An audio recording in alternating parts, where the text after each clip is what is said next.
ஆண்டவரை இயேசு கிறிஸ்துவின் நாமத்தினாலே இந்த விடுதலை தேடல் நிகழ்ச்சிக்கு உங்களை வரவேற்கிறேன். நடைமுறை கிறிஸ்துவம் என்கிற தலைப்பின் கீழே கற்றுக்கொண்டிருக்கிறோம். ரோமர் 12வது அதிகாரத்திலிருந்து இதை நம்ம ஆரம்பித்தோம். இப்போ நம்ம ரோமர் 13வது அதிகாரத்தில் இருக்கிறோம். பொதுவாக பவுல் இதில் எழுதும் பொழுது எப்படி எழுதுறார் அப்படின்னா, இதில் உபதேசத்தை தெரிந்து கொண்ட நீ எப்படிப்பட்ட ஒரு கிறிஸ்தவனா வாழணும் அப்படின்னு எழுதும் போது கூட ஒரு ஆர்டர் மெயின்டைன் பண்றாரு. என்ன மாதிரி ஆர்டர் அப்படின்னா, ஒரு தனிப்பட்ட கிறிஸ்தவனா எப்படி வாழணும், ஒரு கிறிஸ்தவ சமுதாயத்துக்குள்ள, அதாவது சபையாகிய அந்த அந்த என்டிட்டிக்குள்ள நீ எப்படி வாழணும், அதுக்கப்புறம் புறஜாதியான சமுதாயத்துக்குள்ள எப்படி வாழணும், உன்னை விரோதிக்கிறவங்க கிட்ட நீ எப்படி ரியாக்ட் பண்ணணும், அதுக்கு அடுத்து ஒரு அரசாங்கத்துக்கு கீழே ஒரு குடிமகனா நீ எப்படி வாழணும் அப்படின்னு சொல்லி எக்ஸ்பிளைன் பண்றாரு. அதைத்தான் நம்ம படிச்சுட்டு இருக்கிறோம். குறிப்பா ரோமர் 13வது அதிகாரம் முதல் 2 வசனங்கள். அதை நான் திருப்பியும் வாசிக்கிறேன் அந்த வசனத்தை. எந்த மனுஷனும் மேலான அதிகாரம் உள்ளவர்களுக்கு கீழ்ப்படிய கடவன், ஏனென்றால் தேவனாலே அன்றி ஒரு அதிகாரமும் இல்லை. உண்டாயிருக்கிற அதிகாரங்கள் தேவனாலே நியமிக்கப்பட்டிருக்கிறது. ஆதலால் அதிகாரத்திற்கு எதிர்த்து நிற்கிறவன் தேவனுடைய நியமத்திற்கு எதிர்த்து நிற்கிறான். அப்படி எதிர்த்து நிற்கிறவர்கள் தங்களுக்கு தாங்களே ஆக்கினையை வருவித்துக் கொள்கிறார்கள். இந்த ஆக்கினையை வருவித்துக் கொள்கிறார்கள்ங்கிறத நம்ம படிச்சுட்டு இருக்கோம். பேசிக்கா அதை எப்படி சொல்லுவோம் அப்படின்னா, கான்சிக்வன்சஸ் ஆஃப் ரிபெலியன் அப்படின்னு சொல்லுவோம். அதாவது மீறுதலின் விளைவுகள். தேவனால நியமிக்கப்பட்டிருக்கிற அதிகாரத்தை நம்ம மீறும் பொழுது என்ன விளைவுகள் அப்படின்னு சொல்லி வேதத்துல பல காரியங்களை பார்க்குறோம். அதுல ஒரு சில எக்ஸாம்பிள்ஸை பார்த்துட்டு இருக்கிறோம். கடந்த எபிசோடுல சாமுவேல் அண்ட் சால் 2 பேரை வச்சு பார்த்தோம். இன்னைக்கும் அவங்க வாழ்க்கையில நடந்த இன்னொரு காரியத்தை நான் உங்களுக்கு சொல்லலாம் அப்படின்னு யோசிக்கிறேன்.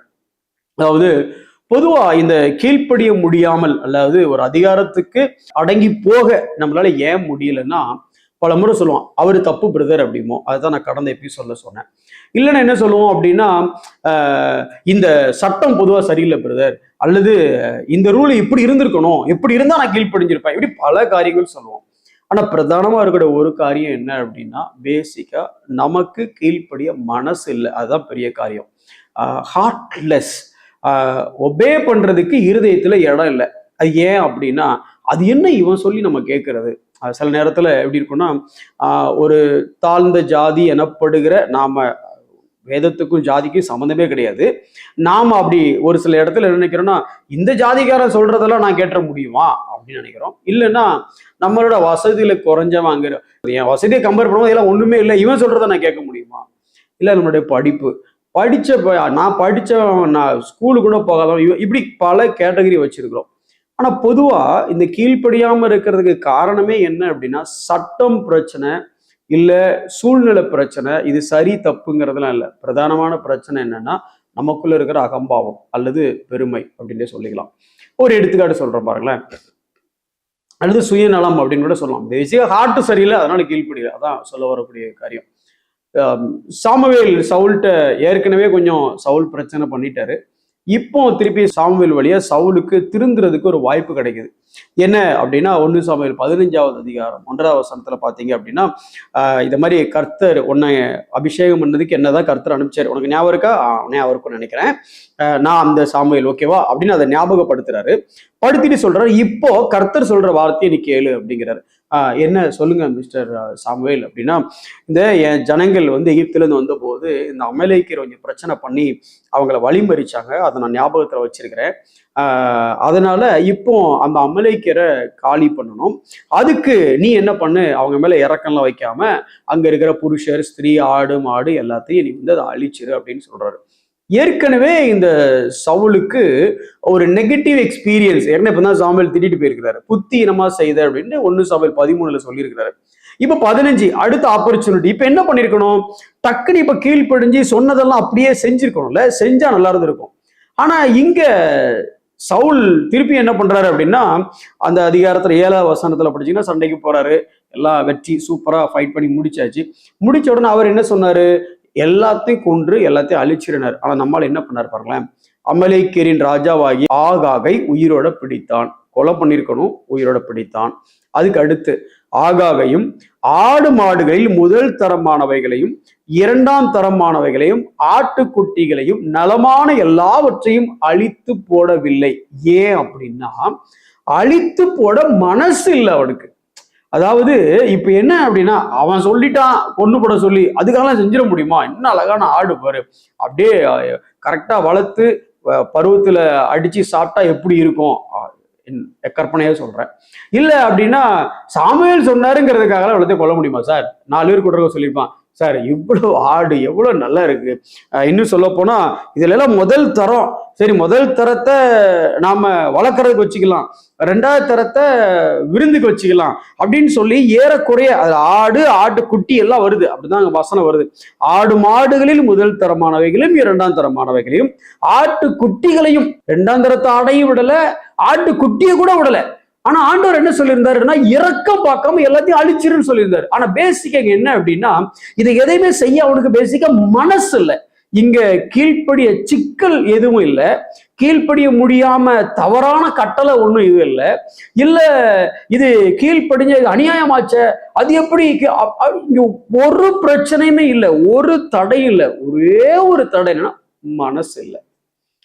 என்னுடைய விளைவு என்ன நடந்துச்சு அப்படின்னா, தேவன் பார்த்துட்டு, இப்போ சவுல் ஏற்கனவே 13ஆம் அதிகாரத்துல நான் சொன்னதை நீ மீறிட்ட, இப்போ 15ஆம் அதிகாரத்துல இன்னொரு வாய்ப்பு கொடுத்தேன். என்ன சொல்லி சாமுவேல் உங்ககிட்ட வந்தாரு? உன்னை ராஜாவா அபிஷேகம் பண்ணி வைத்து அந்த கர்த்தர் சொல்லுகிறாருன்னு சொன்னாரு.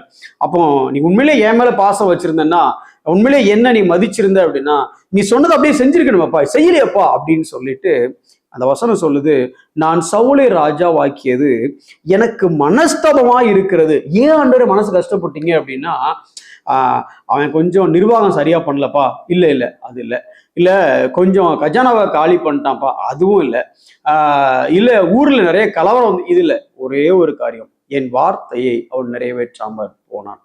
நான் சொன்னதுக்கு அவன் கீழ்ப்படியல. எப்ப சொன்னீங்க? அதான் நான் சொன்னதுக்குன்னா நான் என்ன சொல்றேன்னா சாமுவேல் சொன்னதுக்கு.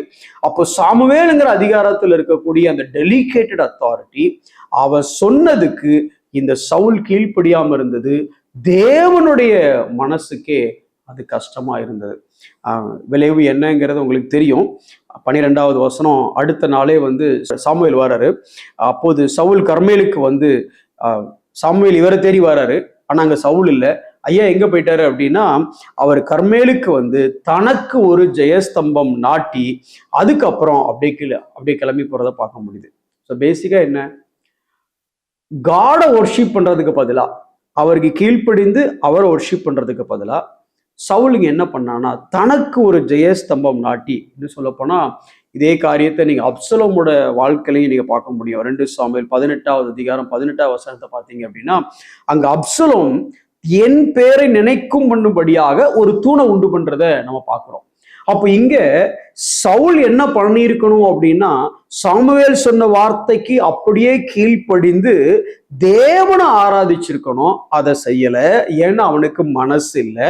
அப்படி மனசு இல்லாத நேரத்துல, தேவனை ஆராதிக்க மனசு இல்லாத நேரத்துல அவன் உண்மையிலேயே என்ன பண்ணனான்னா தனக்கு ஒரு ஜெயஸ்தம்பம் கட்டினா. எப்பெல்லாம் நாம தேவனுடைய வார்த்தைக்கு கீழ்ப்படியாம இருக்கிறோமோ அல்லது அந்த அதிகாரத்துக்கு கீழ்ப்படியாம இருக்கிறோமோ அப்போ என்ன செய்யறோம் அப்படின்னா தேவனை ஆராதிக்காம நாம நம்மளை ஆராதிக்க அங்க ஆரம்பிக்கிறோம். அல்லது பேசிக்கா செல்ஃப் வர்ஷிப் அல்லது செல்ஃப் எக்ஸால்டேஷன் அப்படின்னு சொல்லுவாங்க.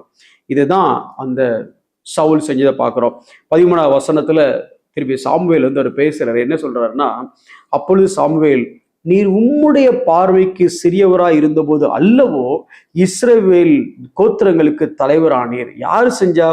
கர்த்தர் உம்மை இஸ்ரவேலின் மேல் ராஜாவாக அபிஷேகம் பண்ணி வைத்தாரு. எந்த தேவன் உன்னை ராஜாவா அபிஷேகம் பண்ணி வைத்தாரோ இன்னைக்கு அந்த தேவன் சொன்னாரா? சாமுவேல் சொன்னாரு. சாமுவேல் தான் சொன்னாரு. ஆனா சாமுவேல் யாரு? Is a delegated authority of God. தேவனால் நியமிக்கப்பட்ட அதிகாரத்தில் இருந்த சாமுவேல் சொன்னதை நீ கேட்காம போயிட்ட. அப்ப எப்படி சொல்ல வர்றாரு அப்படின்னா, நீ சின்னவனா இருக்கும் பொழுது இந்த தேவன் உன்னை ராஜாவா வச்சாரு, அப்ப கேட்ட நீ, இப்ப அந்த ராஜாவா நீ இருக்கும் பொழுது உன்னை ராஜாவா ஆக்குனவரு சொல்றதை கேட்காம நீ உன்னையே அவரை ஆராதிக்காம உன்னையே நீ ஆராதிக்க ஆரம்பிச்சிட்டியப்பா. இதுக்கு பேர் தான் இரண்டகம் பண்ணுதல் அப்படின்னு சொல்லிட்டு அதுக்கு அடுத்து சொல்றாரு 23 வசனத்துல, இரண்டகம் பண்ணுதல் பில்லி சூனிய பாவத்துக்கு. என்னது நான் பில்லி சூனியம் பண்ணனா? நீ செஞ்சதும் ஒண்ணுதான், பில்லி சூனியம் பண்ணதும் ஒண்ணுதான். முரட்டாட்டம் பண்ற சவுல் நீ.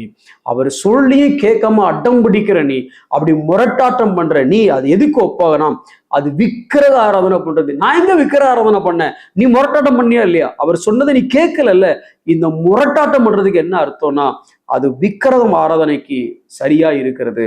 நீ கர்த்தருடைய வார்த்தையை புறக்கணித்தபடினாலே அவர் உம்மை ராஜாவா இராதபடிக்கு புறக்கணித்து தள்ளுவார் அப்படின்னு இல்லை, தள்ளினார் அப்படின்னு இருக்கு. உங்களை சொல்ல வர்றது புரிஞ்சிருக்கும்னு நினைக்கிறேன். சாமுவேல் தேவனால் நியமிக்கப்பட்ட ஒரு அதிகாரம். அந்த சாமுவேல் ராஜாவாகிய சவுல்கிட்ட ஒரு விஷயம் சொல்றாரு. ராஜாவாகிய சவுல் அதை செய்ய முடியும், ஏறக்குறைய செஞ்சுட்டாரு, பாதி செஞ்சுட்டாரு. கொஞ்சம் மனசு சுயநலமா ஒரு சில காரியத்தை அந்த எல்லாத்தையும் எடுத்து வச்சாரு. அதுக்கப்புறம் அவருக்கு ஒரு ஜெயஸ்தலம் நாட்டினாரு, தன்னை யாருன்னு காமிக்க ட்ரை பண்ணாரு. ஆனா இதனுடைய விளைவு என்னாச்சுன்னா, நீ சிறியவனா இருந்து உன்னை ராஜாவாக்குனாரு.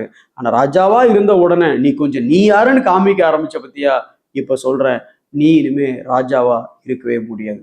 அதனுடைய விளைவு சவுல் மாத்திரமல்ல, சவுலுடைய கோத்திரமே அடுத்து ராஜாவா வரல.